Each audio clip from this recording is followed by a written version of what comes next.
Imagine your producer gives you a vector logo and says make it 3D and put it on 20 different backgrounds and you have 48 hours to do it. In today's video, I'm going to show you why Unreal Engine is an After Effects artist's secret weapon. My name is Jags Nee, and I'm an After Effects artist at heart, but I use Unreal Engine in conjunction with After Effects to create explainer videos and motion graphics, specifically in the board game space and tabletop games for my work. So in today's video, I'm going to show you how to take a vector logo, bring it into Unreal and 3Dize it, as in extrude it, put it on some backgrounds, and then render that out and bring it back into After Effects for some light color grading. Now, if you'd like to follow along with this tutorial, you can find the download link in the description below. So why don't we jump into Illustrator and start this process? Let's go. Starting in Illustrator, we can't bring in an Illustrator file directly into Unreal, so we need to make it an SVG. To do that, we're gonna go ahead and make a box around our logo, and then we're gonna right click and go to Collect for Export and Set as Single Asset. Now we're gonna see our asset over here. We'll just call this SOM logo. Now in the format down here, we're going to save this as an SVG, and then we hit the export button down here, save it somewhere on your computer. I'm going to do the same thing for the School of Motion type. If I hit Control-Shift-D on the keyboard, we can see it's there. Make a box, right click, export, set as single asset, call this SOM type. Go ahead and export this into the same folder. It doesn't really matter, just as long as we stay organized with our project. So after we export our SVG file, we can now open up Unreal Engine. To start up Unreal Engine for the very first time, you need to use something called the Epic Games Launcher, and under this, you need to navigate to the Unreal Engine menu here. Now from here, we can go to our library, and in our library, we can download the latest version of Unreal. You can see in this video, I'm in Unreal Engine 5.4.2, but depending on when you're watching this, you might be in the future. I'm gonna go ahead and hit launch, and it's going to load up the engine. Because Unreal Engine is a video game engine, it has to do a lot of stuff on the back end to make it run faster, and so we can play video games on it. After you compile shaders, you may see a window that looks like this. I'm in the games presets here, but for motion graphics artists, it's best to start with the film, video, and live events templates. And to start a project, I always turn on ray tracing. We could have our starter content on, which is adding some basic materials or some basic primitive objects in our scene, like a cube. I'm just going to turn this off for now. We don't really need it, and I'm going to save this onto my desktop. A good template to start out with when you're getting started is the blank template, and we can name our project down here. We can also put our project in another folder on our computer. I'll go ahead and call this SOM_tutorial, like so, and I will hit create. It's going to load up the engine once again, and when it loads, you're going to probably see something that looks like this. This is the default layout of Unreal Engine, and in the center of our screen, we have our big viewport. We have a couple things in our scene, like this floor, we have a skylight, we have a directional light, we have our outliner, which includes all of the assets inside this level, and then we have our details panel on the right-hand side, which includes information such as where the object is located in our 3D scene. We also have the ability to change properties of our objects in our outliner. And we can select objects by clicking on them, or we can select them in our outliner up here. Now, to make After Effects artists more comfortable in Unreal Engine, they have the new motion design mode. So to enable that, we're going to go up to our settings, plugins, and under plugins, we're going to type in motion. We're going to select this box right here.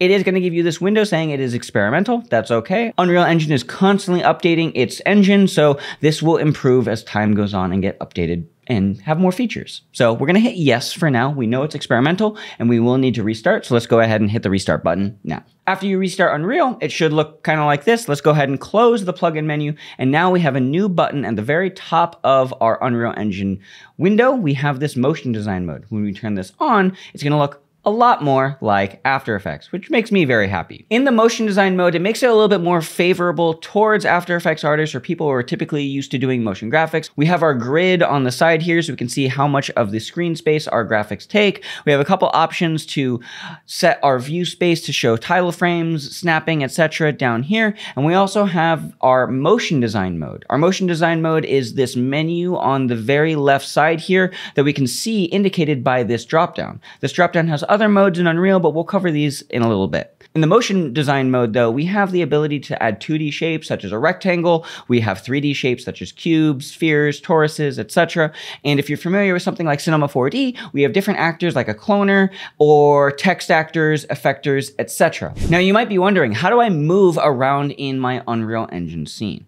Well, we need to think about it like a video game. So what we're going to do is on our mouse, we are going to hold right click and hold right click in the empty space. And if we move our mouse around, we are looking around, panning around like so. Now, if I hit the W key, I'm going to move forward. If I hit the S key, I will move backwards. If I hit the A key, I will move left. D is move right. Q is downwards, and E is upwards. So we need to think about this like a video game. And when we do that, we can fly around and zip around. If you've ever played World of Warcraft, it's like a flying mount, basically. Now, if your camera is moving way too fast, what you can do is go up to the top right-hand corner of your viewport to this menu called camera speed, and you can scale this down. And now when we right-click, we're gonna move much slower or much faster. However you work best is driven by that slider and your camera speed. Now, when it comes to working in Unreal, we have something called the content drawer. The content drawer is basically like our project bin in After Effects. And in here, we have a bunch of different things that we can add to our project, such as 3D models, materials, textures, images, etc. Now, when it comes to working in Unreal, a main scene is called a level. So we're in this main level here. I'm going to go ahead and hit Control-Shift-S to save our project, like so, just to make sure that the main doesn't have the little asterisk there. That just meant it's unsaved. Now from here, let's go ahead and import some objects into our Unreal project. To do that, we're going to go ahead and find our SVG logo. What I'm going to do first is right-click in the empty space and make a new folder, and I will just call this SVG. Like so. I'm going to double click on this folder just to stay organized, and I have my logos right here, and I will select the logo and the type and drop it into my content browser here. Now, if I move my Finder away, we can see that I have the content in my project now. Now, if you don't want to import your content through folders, you can also go to the Add button and Import to Game, and from here you can find the content you want to bring into your Unreal project. I'm going to go ahead and close this. Now, if you're familiar with After Effects, you know you typically have the project bin up at all times. So what I do is I go to my content drawer, and on the right side of the content drawer window, we have Dock in Layout. I would just hit that. And now if we close the content drawer, we can see that where our level sequencer was, which is basically like our timeline in After Effects, we also have this tab for our content browser, which is basically the content drawer. It's basically all the files associated with this project. Now, to enable our motion design mode and make it feel less 3D-like, what we're gonna do is navigate to the top left-hand corner of our Unreal window and click on Create Defaults. And what this is asking us is, do we want to spawn or create objects that is native to the motion design mode in Unreal? So we're gonna spawn a default root scene, which is like the center of our composition, a directional light, which is basically a sunlight, skylight, post-process volume, camera, etc. We'll cover what these do in a little bit. For now, let's just hit spawn, and now we have our camera centered up in our little level here, and that floor disappeared. The reason why is we are on the inside of that floor, which I have selected, but I don't need this anymore, so I'm gonna hit the delete key, and now we don't have the floor. From here, let's go ahead and import that SVG logo and bring it into our scene. To do that, we're gonna take an SVG actor and just click, and now we have this grid line, and we can just drop it anywhere in my scene. I will go ahead and click dead center, like so. And now we have this SVG actor in my motion design outliner. You'll notice that in motion design mode, we have our outliner here, and then we also have the motion design mode, which is this window. This is typically used for the motion design stuff, but it's basically connected, and both of these kind of do the same thing. For now, we'll just use the motion design outliner. When I click on the SVG actor, what I'm first gonna do is go to my location and hit the back arrow right here. This is gonna center it up dead center in my composition. And then from here, I'm gonna go to my SVG folder. I'm gonna find the School of Motion logo, and we have our SVG data option right here in our details panel. I can go ahead and drag this into the blue highlight, which means we can add this object into this slot. Now, when we do that, we can see the School of Motion is now in our scene, but it's kind of small. So we can go to our scale in our details panel, make sure we lock the scale so all the axes are going to scale at the exact same rate, and then just bring this up to fit up our composition just like that. I'm going to do the same thing to my type. So I will go to my motion design mode and under actors, add an SVG actor and click in my scene. And now we have our second SVG. We will select it right here, center it up, and now we can see that our object has a gizmo in the center of our screen, and we can go ahead and move this down like so. And I'll add the school of motion type into the appropriate slot.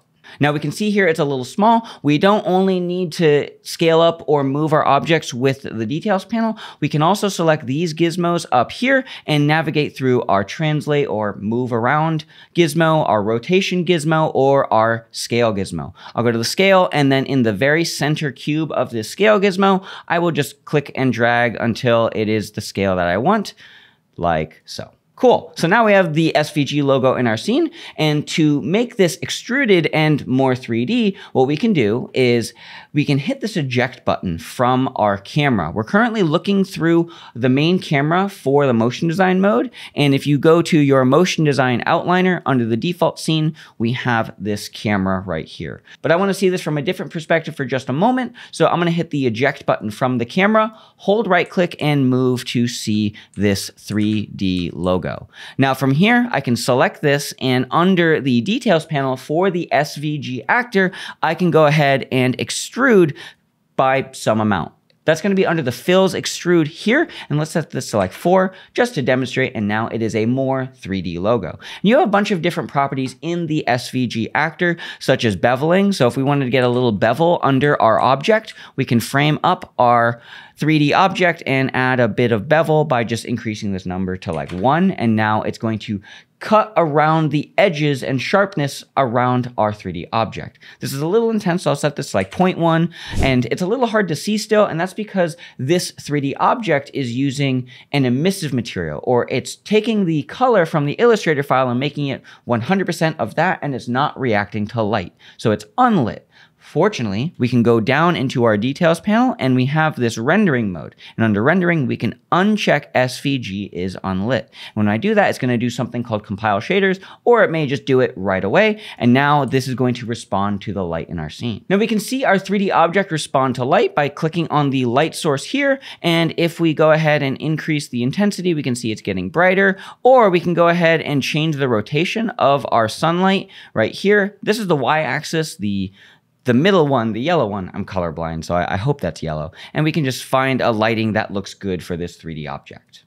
I'm going to do the same extrusion to my 3D type down here. So I will select this just to make sure I know how much this is extruded. This is extruded to a value of 4. So I will go to my second SVG actor and set the extrusion to a value of 4 as well. And I will also set this to unlit. Now, if I want to look through my camera again, I will go to my camera option in the top left-hand corner of my viewport and select my Ava Cine Camera Actor 0. And now we're looking back through our camera and we have our 3D logo in our scene that we brought in from Illustrator. Now here's a little pro tip when it comes to lighting in Unreal. If you don't want to go to your light source, if you left click in your viewport just to make sure this viewport is selected and then you hit Control L, you can move your sunlight around and try and get the look that you want. So let's just put it up there. It's a little downwards, maybe it looks a little bit more like golden hour-y, but now we have our 3D logo in our scene and we have some basic lighting. To make a simple environment in Unreal, we obviously need some sort of floor and we need some assets to do that. To start, let's go ahead and navigate to the modeling mode. We can do that by clicking on this drop-down menu in the top left-hand corner and select our modeling mode here. Now we have a bunch of different objects we can create, and we're going to create a rectangle. This rectangle is basically going to get put wherever we click in our viewport. So if I try and drop it on the logo, we can see that the rectangle is getting dropped in right there. I will go ahead and put it in there for now. We're going to move it right now. When we're placing a primitive object for the first time in the modeling mode, we have this delta mode menu, and we can go ahead and zero out the position and also zero out the rotation. And then under this gizmo that's in our rectangle, let's just bring this down just a little bit. Now our floor needs to be much bigger, so we can go to our width and set this to like 1000 and our depth to 1000 as well. And let's go ahead and add some more subdivisions like 100 and 100. Cool. From here, we can hit accept, and now we have a little floor for our scene. I'm going to hit R on the keyboard to go to my scale mode and select the center cube of this gizmo and just drag until it fills up my horizon line like so. Let's go ahead and hit Control-Shift-S to save our entire project. And now let's go ahead and import some Quixel Megascans assets. To do that, we can go to our Quickly Add to Project drop-down menu up here and go to Quixel Bridge. If you're not familiar with what Quixel Bridge is, it's a library that is kind of built into the Epic Games engine that is all photo scanned assets. So these photo scanned assets are assets that you can use for your 3D projects, and they are typically photo scanned assets of real objects from the real world. So we could find food, we could find buildings, historical stuff, but I already have a bunch of content already installed. You can go ahead and browse through all of these assets and find what you like. For me, I'm gonna make a simple nature scene. So I'm gonna navigate to the local content that I have downloaded for this project, and I am going to scroll down and find two things that I want to add to this project. First, I have this forest floor, and under the forest floor asset that I have downloaded, I'm going to go to my medium quality menu and instead change this to the highest quality because that's the one I have installed on my computer. I'm going to go ahead and hit the add button. And when we add it, if we move this Quixel Bridge menu over just a little bit, we can see that my content folder has a new folder called Megascans. And under Megascans, we have surfaces, floor, and we have our material right here. Before we jump back into Unreal, I want to add one more thing. Let's go ahead and add this native violet grass here. This native violet is just a grass I thought looked cool, so this will be perfectly fine. Let's go ahead and make sure we are on the highest quality by selecting high quality and hit the add button. And now we have two folders under our Megascans content browser. Let's go ahead and close Quixel Bridge. We don't need this anymore. And we have a 3D plants folder under Megascans. And then we also have a surfaces folder. Let's first go to the surface folder and then go to our forest floor. And we can take this material instance and drop it onto our plane that we just made.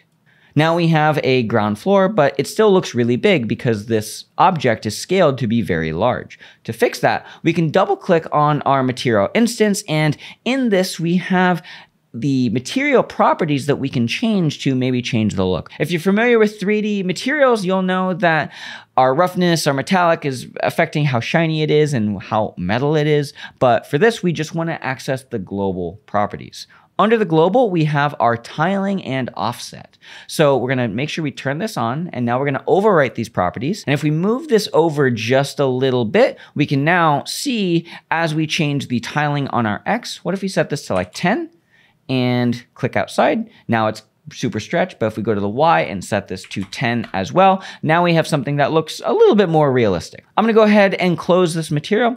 I don't need it anymore. And now we can go to that grass that we just added. Let's double click on our native violet folder, and now we have a bunch of different objects inside this project. We can go ahead and click on any of these static meshes. That's just geometry that you would bring into an Unreal project and just drop it in. And now we have a little tiny blade of grass, and it's super tiny. So if I go ahead and scale this up, now we have a very large blade of grass or violet clover thing. Planting all of this grass by hand would be a huge waste of time. So in Unreal, we have a lot of different modes to help build our scenes. To do that, we're gonna go from the modeling mode to the foliage mode. And under foliage, because we added some foliage to our project, it already added this foliage to our foliage menu. Now, if you don't see this, you can go to the foliage folder or the static mesh and just drop it into this menu right here. So then we can actually start painting it as grass. From here, I'm going to select the first one, then scroll down and select the last blade of grass, and I will hit the checkbox. When we hit the checkbox, we can go ahead and bring our brush or our cursor into our viewport, and we can just click and paint. And we can start painting some grass like this.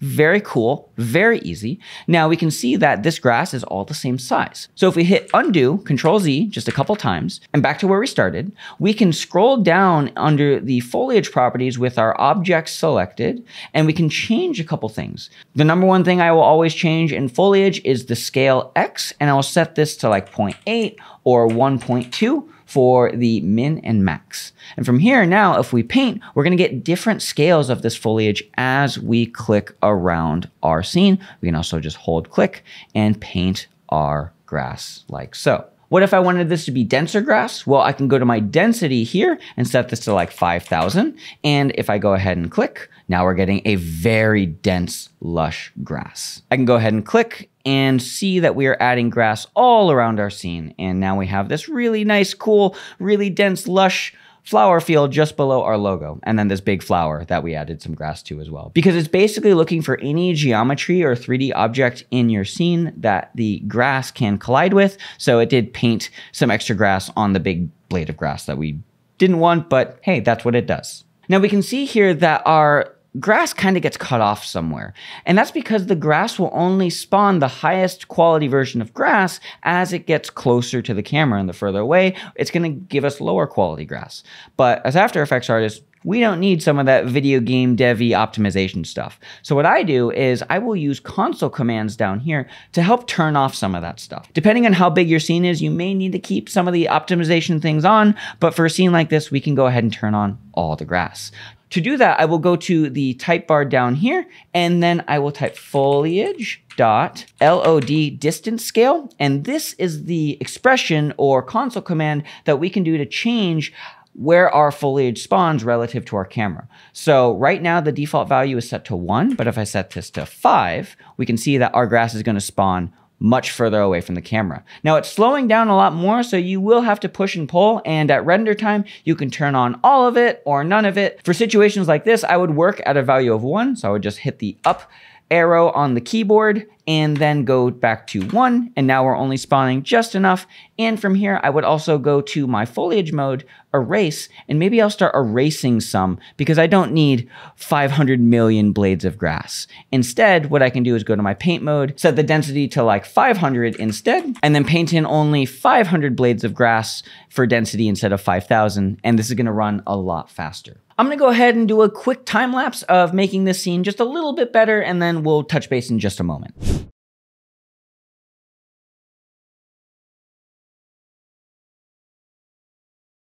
So after about 5 minutes of playing with some Quixel Bridge assets and placing them around my scene, kind of like Legos, we have a very basic scene. I don't know why you would have a scene like this, but hey, maybe we wanted to put the logo on some sort of naturey background, and this is all running in real time. And if I hit Control L, we can see that our sunlight is interacting. If we keep it pretty low, it kind of looks like golden hour. We can bring it pretty high to make it look more like high noon. And now it just comes down to figuring out a design that works best for our project. Okay. All that being said, we've covered a lot about the cool little features in Unreal from a motion graphics perspective. Now, what about rendering some Unreal content? To render a shot in Unreal, we need to use the level sequencer. And if you're in the motion design mode, you should have this at the very bottom of your window of Unreal.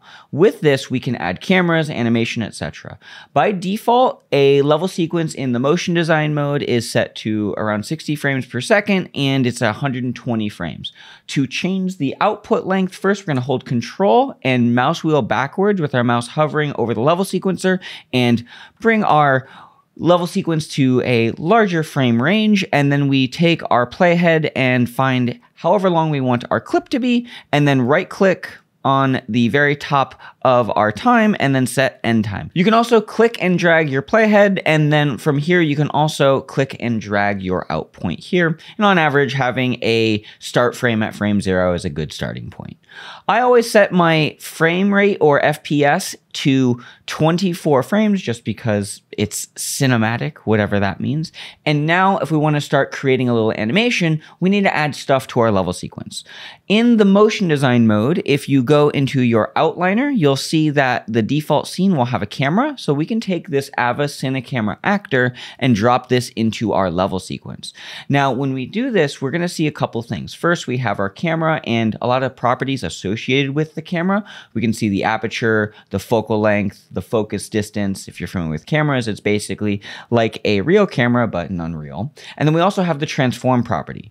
Now with the Ava Cinecamera actor, by default, if you look at the outliner over here, it is currently locked. So what you can do is you can unlock it by hitting this button right here, or if you're not in the motion design outliner, you have to go ahead and right click on your camera under the transform property and uncheck lock actor movement. So with the camera unlocked now, let's go back to the motion design mode. We can now move this camera wherever we want. So if I untwirl my transform property, go to my location, I can see that it is currently set to 0 on the X, Y, and negative 250 on the Z. I'm going to go to frame 0 of my level sequence, and I'm going to pull this into the negative value on the X property, and this is going to pull our camera backwards just a little bit. Now, I'm going to go ahead and make a keyframe, and I typically just add a keyframe to all of my transform properties, so we can hit this button right here. And then I'm going to scroll forward to, let's say, frame 120 and set this to be just a little bit closer. Now from here we have our new keyframe added, and I typically work with auto keyframing on. So we have this button right here, and we have auto keying, and we have this new keyframe that was added. I'll just turn on auto keying, and then we can set the properties that will be changed whenever we add a keyframe, change a property, etc. So from here, we have a very simple camera push forward, but what if I want to add some easing to this? Motion designers and After Effects artists love their curve editor, so we can very well add some curves by selecting our keyframes here, and then go into the animation curve editor with this button. Now we have our little curve editor, and let's say hypothetically I wanted this animation to start really, really fast, so I will untwirl my camera properties, go to my transform, location X, and I will start this by moving this curve up. And then as we ease into this final keyframe, it'll stop very slowly. Now, if you go ahead and take this curves editor and you can drop it into this window here, it just makes it feel a little bit more like After Effects. And now I can do almost anything I want to my curves without it covering my viewport. That being said, what I'm going to do from here is jump back into my level sequence, control right click to move out, and then I'm going to set my out point to, let's just say, frame 360, and move that like so. Now, the biggest thing that we need to understand about the level sequencer is that when we have this thing called the camera cut track, this camera cut track is going to render whatever is inside this block. It's almost like a little video editor inside Unreal. And this camera cut track will only render whatever camera is in this camera cut track. So I need to make sure that this camera is extended within the bounds of my in and out point, the green and red bar. So now if I click on this button, which is lock viewport to camera cuts, we can now look through our camera and make sure that our render is exactly what we want it to be. Sure, we have a little camera push forward, perfectly fine. Maybe this is too long for our render, so let's just stop it at frame 163. Now I'm going to quickly jump back into my curve editor really quick and select my X property. If I didn't like this curve animation, I can very well select a keyframe and then adjust my curves and behaviors of the curve with these buttons up here. But for this tutorial, we're just going to keep it really simple and just do a very simple ease in. But for my After Effects artists out there, you can do all of the fancy curve animation, really fine tune those eases if you want to. Let's jump back into our level sequencer and jump back to the very beginning. Now we are ready to render this shot. To render a shot in Unreal, we use something called the movie render queue. Now, the movie render queue is enabled by default in Unreal Engine 5.4 and the motion design mode. But if you don't have the movie render queue, you can go up to your settings, plugins, and type in movie render. And we can see that we have the movie render queue plugin enabled. But if you don't have that, you won't be able to do that. So make sure you have this. 5.4 and onward with the motion design mode and the film broadcast templates will typically have it enabled though. That being said, with the movie render queue enabled, we can start rendering our shot by selecting this button, which is the clapboard, which will help us open up the movie render queue. Now from here in the movie render queue, we're going to see our job, which is the main sequence that we're going to be rendering. We have our settings for our render, and then we have the output directory where our render is going to be saved. So from here, we can select our unsaved config option, and we're going to see the default settings for an Unreal Engine render. In the default settings, we have a JPEG sequence in 8-bit. That's just how much color it's going to maintain. We have our deferred rendering, which is the type of render, and then we have our output.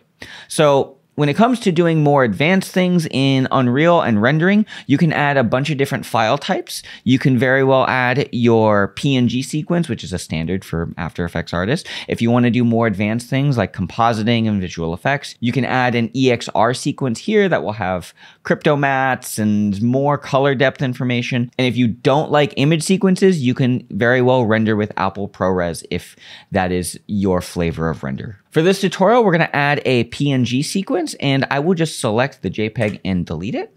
Now, in the deferred rendering tab, we don't need to change this, but I will add that if we move our movie render queue over, when we think about rendering in Unreal, what you see is what you get. So our viewport is going to be rendered like this. And this is using something called Lumen, which is Unreal's real-time render engine to play back video game content. It's how Unreal makes video games, basically. So deferred rendering is using Lumen. In general, we don't need to change this, but if you want the absolute most fidelity, you could go to your settings and turn on the path tracer here. Now, if we go into our viewport and select the lit option and change this to path tracing, we can see that it's getting really fuzzy and blurry, and then it cleans up. This is using path tracing, which is more like an offline render such as Octane, Redshift, Arnold, etc. This will take significantly longer, but we can see that the shadows may look a little bit nicer. This is just depending on what level of quality you need and how patient you can be. That being said, I'm going to set this back to the lit mode. We're not going to do path tracing in this tutorial. Now, under our output settings, we have our output directory, and we can save our file somewhere on our computer. So I'm going to go ahead and select the 3 dots and save this somewhere. I'll just drop it into this folder here. And then we have our file name. By default, the file name is using something called tokens, which is basically going to look at the name of our level sequence and name our level sequence or our image sequence based on the sequence name and the frame number. Finally, we have our output resolution, and in the output resolution, the default is 1920 by 1080, but for Unreal and the ability to render content fast, I would typically render in 3840 by 2160, and this will still be pretty fast. Unreal isn't quite Magic where it'll be always real time, depending on how much stuff we have in our scene and how many samples we throw at it, but it will still be much faster than a typical offline renderer. That being said, these are our base default settings for rendering in Unreal, but I always add a couple things to help improve the quality and remove some of the video gamey artifacts that you might find. So under our settings property, we have this settings called anti-aliasing. So when we add this, we're greeted with this new window, and we can see that it has a couple different options here. The spatial count, temporal count, and then the method of anti-aliasing. By default, it's a good starting point to set your temporal sample count to 8, and this will help clean up things like motion blur or jaggedy edges that we will typically see when it comes to rendering video game content. That being said, to use our anti-aliasing with 8 temporal sample counts, we need to override our anti-aliasing and set the method to none. Now, from here, I always check render warm-up frames, and what this does is basically warms up the engine or like preloads the game so that if we're trying to do any more advanced visual effects things, it will have it already cooking rather than start at frame 0 and do some weird, crazy nonsense. So with that checkbox enabled, we have to say how many warm-up frames do we want to render, and this is going to be 48 and 48. These numbers are arbitrary, and I basically found that 48 is a good starting point, but sometimes I'll do more or less. It really just depends on the render. Now, that being said, it won't render these frames and save the images, but it'll cook the engine beforehand. So I always just turn on render warm-up frames. Now, under our settings property, I also always add game overrides, which means it'll take the highest quality model of any object in our scene. If you look at our viewport here, we can see that some of the grass has been culled or disabled as we get further away from the camera. The game override section will basically enable the highest quality version of any asset in our scene if it's there. So I always add game overrides to my render. And then from here, I don't really add anything else. Like I said, if you need to do more advanced things, you can very well add things like object ID passes. You can add your reflections, unlit, path tracing properties. You can even render in 16K if you needed to, but for this is a good starting point by setting a JPEG sequence or a PNG sequence, making sure we're using deferred rendering, which is going to be our viewport. We have our anti-aliasing and we have our game overrides. Now, before we hit the render button, there's one more thing I need to cover, and that is the post-process volume. And this is something that a lot of Unreal artists don't think about when they're just getting started if they're coming from a motion graphics background. So if we go into our motion design outliner here, we have something called a post-process volume. And a post-process volume is basically an adjustment layer that is 3D. So if I go ahead and eject from my camera by unselecting this blue tick box, we can now hold right click and fly around our scene, and I have this cube right here. Now this cube is basically driving a lot of visual effects in our scene that's happening after the game renders. So like I said, it's a 3D adjustment layer. If I go into the post-process volume search bar under the details panel and I type UNB and I uncheck this box, it's going to change the lighting in my scene. Now, if I go ahead and fly inside, it's going to fix some of that lighting. So what you should do in this scenario is make sure that you have the infinite extend unbound checked in your AVA post-process volume. If you're not using the motion design mode and you don't have a post-process volume in your scene, you can go to the quickly add to project menu, visual effects, and post-process volume. Now, we already have one, so we're just going to have the one. And now, if we go ahead and look back through our main camera, we can see that our post-process volume can affect some of the look of our render.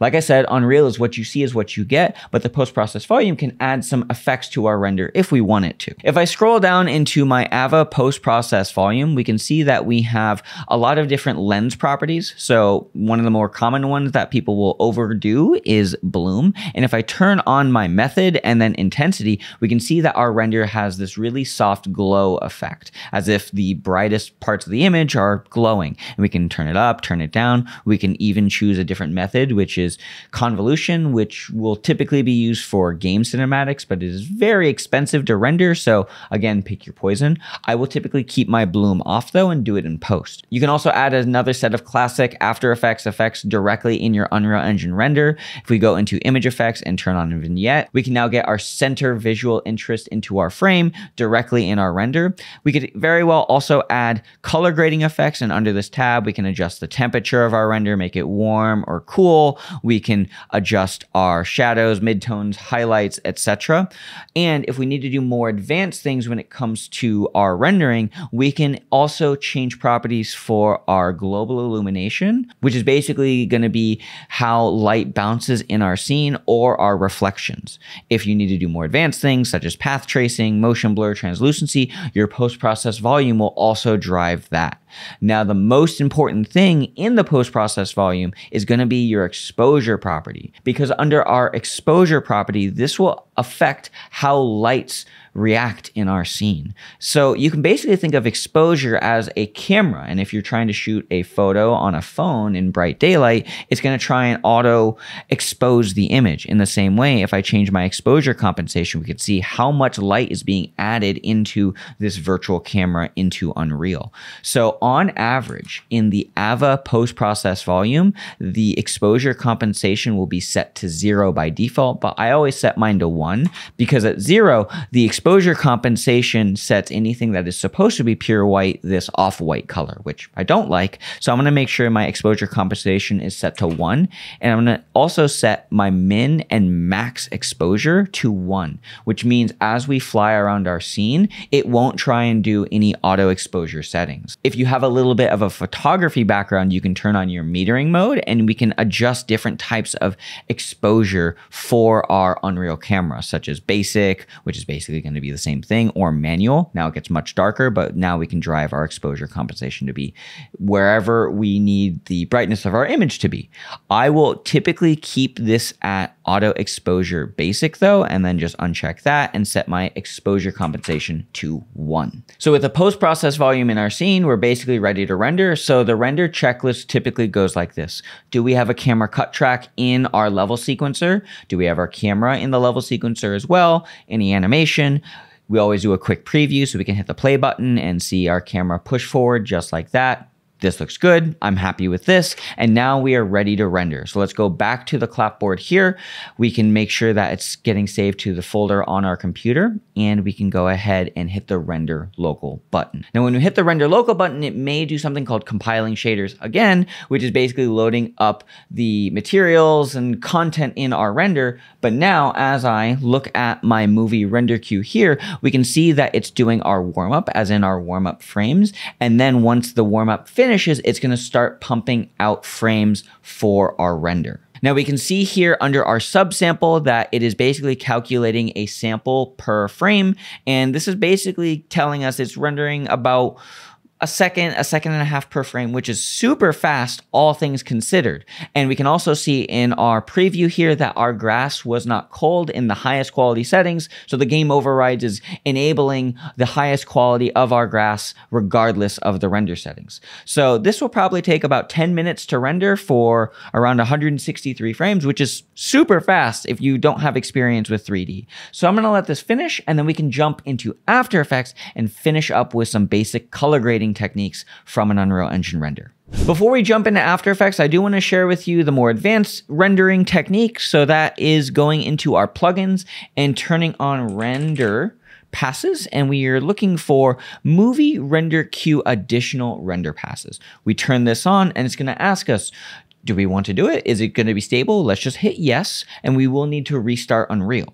After we restart Unreal, we can select our clapboard, go to our unsaved configuration files, and go to our settings and add object IDs. And from here, we can select our ID type, which is going to be full, material, actor, and basically we can pull selections of our materials, actors, and make masks in After Effects using object IDs. Now, that being said, to use this method, you also have to go to your settings, delete the JPEG sequence, and then add an EXR sequence and set your compression to PIS.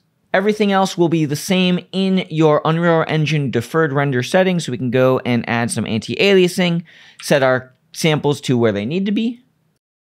And when we render using EXRs, we also need to add a color output and set the color output, this disable tone curve option. We need to make sure we turn this on. That being said, we can hit accept, and I'm going to save this in a different folder on my computer. And from here, we can go ahead and hit accept and hit the render local button. And this may take a little bit longer because we are rendering with crypto mats and extra information for our render, but we can do more advanced motion graphics things with crypto mats if we need to. That being said, let's finally jump over into After Effects. In a fresh After Effects project, I have my renders here, and just to quickly demonstrate the more advanced render techniques that you can use with Unreal, I have an EXR sequence here, and I can take my crypto matte effect, drop it onto my EXR sequence, and after it loads, it will give us a material selection or object ID selection for almost any thing in our scene. We can see every single blade of grass, the logo, the objects in our background, and I can very well select my effect and then double click on my footage, and from here hold shift and select just, let's say, the logo hypothetically, and go back to my main composition, set the output to the matted RGBA, and now I have the logo isolated by itself. And from here, I could add any effects I want to just this one section and make multiple layers and create the effects I need to do whatever procedural design I may need for my project. An example of this would be going into your effects and presets and typing in levels and dropping this onto the very top layer. And now we can adjust the levels of the logo by itself without affecting the rest of our image. Let me be clear that a lot of the time using the EXR crypto matte workflow is going to be overkill because these EXR sequences will get very large very quickly. Every single frame for this is about 50 megabytes, and that can add up for a large project. So that being said, I always think about Unreal as what you see is what you get. And if I jump over into my PNG sequence tutorial, we have the exact same render, but as we play this back, it's going to play back nice and clean because we're not dealing with super large files with a lot of data in it. So PNG sequences in Unreal will be perfectly fine a lot of the time. Now let me show you what I do to my PNG sequence renders in Unreal by adding 2 adjustment layers. I will hold Control, Alt, and Y on the keyboard, and this will make an adjustment layer. I will hit Enter on the keyboard, and I'll call this first one CC. And from here, I will go into my effects and presets and type in curves. And under my curves effect, I can add that to my first adjustment layer. I can add an S curve, and this will help bring some contrast back into my render. And then from here, I will also add a hue and saturation color correct effect. And then maybe I will pull down the saturation just a little bit. And this just helps add a little bit of extra contrast that I didn't get in my render. Now, the second adjustment layer I add is Control Alt Y. I will hit Enter to rename it and type in FX. And under the effects adjustment layer, I will search up a vignette, and I will drop this effect onto the top adjustment layer. And this just helps add that center visual interest to my render. I can turn it up, turn it down, etc. And then I will also add a grain effect. So I will type in add grain, drop this onto my render. And now I'm going to set my viewing mode from preview to final output. And we can see that as we scroll in, it gets a little bit grainy, as if we're shooting on a real camera, and it has that level of imperfection that we typically get from a real cinema camera. If I turn this effect on and off, we're getting a really subtle effect over it, and this just helps remove some of the harsh edge of a digital render from Unreal. That being said, if that's the look you're going for, not adding any grain or vignette will be a perfectly fine look, because again, you could do a lot of the content that you render in Unreal. And after I add those 2 adjustment layers, my color correction and my effects, I will basically start rendering this content out to post on social media or deliver to my clients. I hope you enjoyed this very long introduction for Unreal for After Effects artists. If you enjoyed this video, let us know in the comment section down below. And if you'd like to learn more about using Unreal for motion graphics, I do highly recommend checking out Jonathan Winbush's course on School of Motion. He shows you all the more advanced techniques of camera animation, actual animation in Unreal, and breaking through the barrier of 3D so you can render some 3D content in real time and use it in conjunction with After Effects. I also do have a YouTube channel, and I make tutorials on Unreal Engine, motion graphics, Cinema 4D, sometimes fitness stuff, basically whatever I'm feeling. And you can find my YouTube channel, youtube.com/JagsNee. And as always, at the end of all of my YouTube videos, I leave one final tip, and that is to eat 1 gram of protein per pound of body weight, and you'll make some. Goodbye, my friends.